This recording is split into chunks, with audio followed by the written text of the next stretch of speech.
Basta highway siya, diretso siya sa highway. Ito yung lupa, oh. Puno siya sa niyog, maraming niyog, harap siya sa dagat, silangan yan. Ang ganda ng dagat, oh. Overlooking siya sa dagat. Ito yan. 1.7 hectares ito. 1.7 hectares. Maganda siya. Ganda yan, may mga tanim na niyog, oh. Basta yan siya ay highway siya, highway. Sa highway siya. Yan, extension of National Road. Papunta doon sa kabilang bayan, mga pasyalan yan dyan sa taas. Ito maganda ito pang invest. Ito pang bakasyonan. Pwede siya rito. Pwede ka rito mag ano. Ito pwede mong taniman ng mga punong mangga, ng mga malalaking mangga. Walang problema sa tubig. May tubig siya. May source na tubig. Tabi siya sa highway. Harap siya ng dagat. Oh. Malapit siya sa bayan. Ang bayan is 10 minutes bayan na. Oh, sa pier siya. 10 minutes. Nandun ka na sa pier. Kaya napakaganda siya. Yan siya. Ito yung lugar. Oh. Medyo tagilid siya konti. Pero maganda naman. Puro mataba naman lupa. Oh. Maganda nito.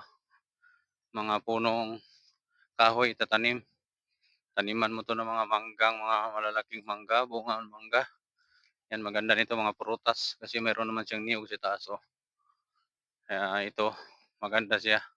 1.7 may sapa tayo dyan sa gilid. Walang problema kung maghayupan ka rito. Mag-alaga ka ng hayupan dito. Maganda siya, malapit sa bayan. Clean title siya. Walang problema. Buhay naman yung may-ari. Ang dati nakapangalan sa titulo ay buhay siya. Walang problema. Kaya kagandahan ito. Ito maganda ito para sa mga mag-i-invest ka. Ito na, tabing highway pa. Pasok ang sasakyan. Pagtigil ng sasakyan mo, ito na lupa. Ito tayo sa daanan tayo dumaan. Oh. Ito siya. Ito na yung lupa. Mamaya, puntahan natin yung diyan sa itaas. Yung overlooking tabi mismong highway. Ikutin lang natin kung nasaan yung pagitan niya.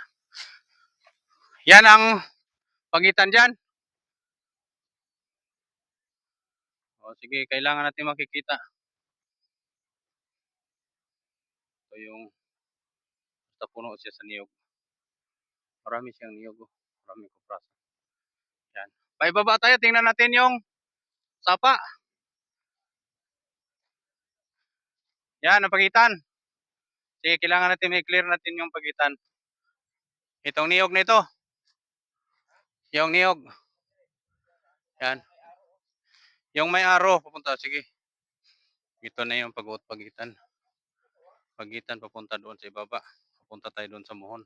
Yan din, may mga muhon na yan. Yan, may muhon dyan sa taas. Puntahan natin yung mga muhon.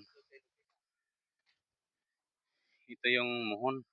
Nagitnaan siya sa daan. Ito kasi daan ito. Ito yung may bakod naman pala. Umira siya dyan. Kasi ito siya naman. Ito hanggang dito siya. Ito papunta doon sa ibaba. Ito yung pagitan. May muhon naman, oh. May muhon siya. Dan yan naman to, dito naman to sa highway. Basta ito mga niyog. Marami siyang niyog sakop. Yan, oh. Ito nga ni siya ay ayusin pa rin ito kasi sakop ito sa dito dadaanan nito ng kalsada eh. Ito uboy para pupunta doon sa pasyalan. Dati kasi pasukan sasakyan dito. Ngayon hindi lang kasi hindi na na-develop pero ito i-develop na rin. Kaya kagandahan nito. Yan. Maraming tanim. Marami siyang puno ng niyog. Puntahan natin yung ilog. Sapa, yung sapa. Punta tayo sa sapa. Maganda siya, lugar. Basta ito naman siya pagitan ng sapa. Sapa yan dyan. Bukal yan. Meron siya dyan sapa, bukal. Walang problema na mas tubig kung dyan ka mag-ukay ng tubig. Kaya yan ang kagandahan. Ito. Harap siya lagi sa dagat. Maganda ito. Oh, ito yon. Maganda siya. Oh. Highway yan. Maganda siya. Oh. Magandang pwesto. Maraming niyog, puno ng niyog. Oh. Kasi ang dagat libihaban. Ito nasa overlooking tayo. Dan ito 1.7 hectare. Yon ang dagat.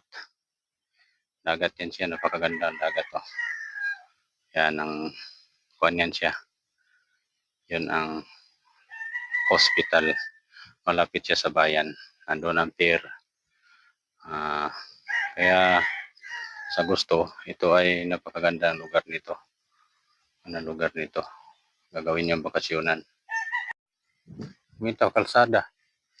May nasakop siya dito. Yan hanggang doon. Baba. Gilid din siya ng sapa. Yan, no? Sapa yan dyan, bukal. Yan ito. Pero maliit lang dito na kuhan. Kalabas kalsada. Yan sa papuntang itaas yan. Yan. Ito yung lupa. Oh. Kita rin dagat nito. Overlooking din ito. Overlooking siya sa dagat. Ito yun. Basta itong gilid ng kalsada nito. Ito yan. Gilid ng kalsada niyan. Yan yung lupa. Dito. Hanggang dito yun sa kuhan? Dagat din. Oh. Dagat. Yung kandahan.